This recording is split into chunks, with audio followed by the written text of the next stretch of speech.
Welcome to the Comicstorian channel, where we sometimes bring you the narratives to your favorite video game told to you in a dramatic fashion to heighten up the suspense. Today we'll be covering the storyline to Witcher 1, which is in various comic books, various books, now a TV show, and video games. So the world of The Witcher kind of crosses over into everything that we already cover. If you enjoy this, please consider giving it a like, as it may mutate you into a Witcher. But either way, let's go ahead and start our story. Geralt of Rivia, the White Wolf, is found by his friends in the field outside Kaer Morhen. As they nurse him back to health, they discover that Geralt has no memory of them, or of his past. You see, he is a Witcher, mutated by magical and alchemaic means to be one of the most deadly monster hunters throughout the land. He trained at Kaer Morhen, along with his friends Eskel and Lambert, under the tutelage of Vesemir of Kaer Morhen, which is the school of the wolf. As Geralt begins to recover with the aid of his friends and the sorceress, Triss Merigold, he begins to train once again in the ways of the Witcher. It is not long, however, before the land is attacked by a band of rogues and mercenaries, known as the Salamandra, led by a mysterious mage. With the aid of Triss, the Witchers manage to fight off the bandits, but not before the mage escapes with some of the Witcher potions that are used to create new Witchers. It is decided that the Witchers need to separate to find these bandits and retrieve their ancient secrets. Geralt heads south to the city of Vizima. Though he does not remember it, he has spent time here in the past. Arriving on the outskirts of the city, Geralt discovers that the city gates have been shut and one must gain a pass to enter. Needing coin and a pass, Geralt takes on several contracts, which include slaying ghouls, drowners, and eventually hellhounds that are plaguing the countryside. He also meets and befriends a strange child here, named Alvin, who seems to have a power that is connected to the source. He also learns of the tensions that have been rising between this kingdom and a nearby one. A band of non-human guerrilla fighters who fought for the rights of non-humans after being discriminated against by the humans. Eventually, Geralt gained entry to the city, where he was quickly arrested by the royal guard.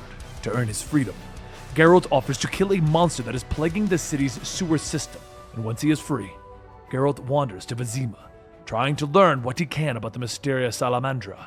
In the city, he also learns of the fighting between the Order of the Flaming Rose, who were charged with defending the innocent and spreading the word of the Eternal Fire, and the Scoia'tael. Geralt sees the grim conditions that the non-humans must suffer in the city, and although he is no stranger to discrimination, he maintains his Witcher neutrality. Eventually, Geralt confronts the mage named Var-Yavid and the assassin known as the Professor. In the fight, he's knocked unconscious and only manages to survive with the help of Triss Merigold, who arrives to teleport him away. Geralt joins Triss at a high-class dinner party where he meets Princess Ada. The princess was once the subject of a powerful curse, turning her into a Striga.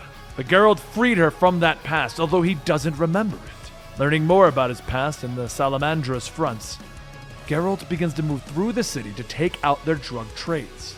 Geralt finally discovers the Salamandra's base of operations in the city, and he attacks it, managing to kill the professor. His victory is short-lived, however, when he finds himself surrounded by the royal guards. He discovers that Ada has been forging documents in her father's absence and cannot allow the Witcher to live. In case he tells her father, Geralt is once again saved by Triss, who teleports him away once more. Now in a distant village, Geralt meets his old friend, the bard known as Jaskier Dandelion. The two relax for a time while Geralt takes on more contracts to earn more coins. But eventually, the war between the Order of the Flaming Rose and the Scoia'tael threatens the village, and Geralt must choose sides or maintain his Witcher neutrality. Geralt and Dandelion return to Vizima, determined to stop the Salamandra once and for all. And once they return to the city, Geralt discovers that the King Feltest has returned and that Princess Ada is once again a Striga. These are not the only problems, though, as the battle between the Order and the Scoia'tael has spilled onto the streets, with fighting erupting throughout the city. Geralt must defend a group of nurses and his old friend Shani from both sides. Once that battle has ended, though, Princess Ada's curse is once again broken, with King Foltest informing Geralt that he will have to find the mage of Var-Yavid. Geralt begins to work alongside his friends to attack the Salamandra, retrieving the powerful Witcher potions. They discover that the Grand Master of the Order is the one who actually is behind the theft and created his own army of mutants.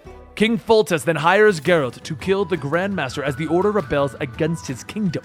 Geralt confronts the Grand Master, who explains that he needs his army to stop the icy apocalypse that will eventually wipe out humanity. Geralt is thrown into an illusion that depicts the icy world around him, and despite this, he defeats the Grandmaster.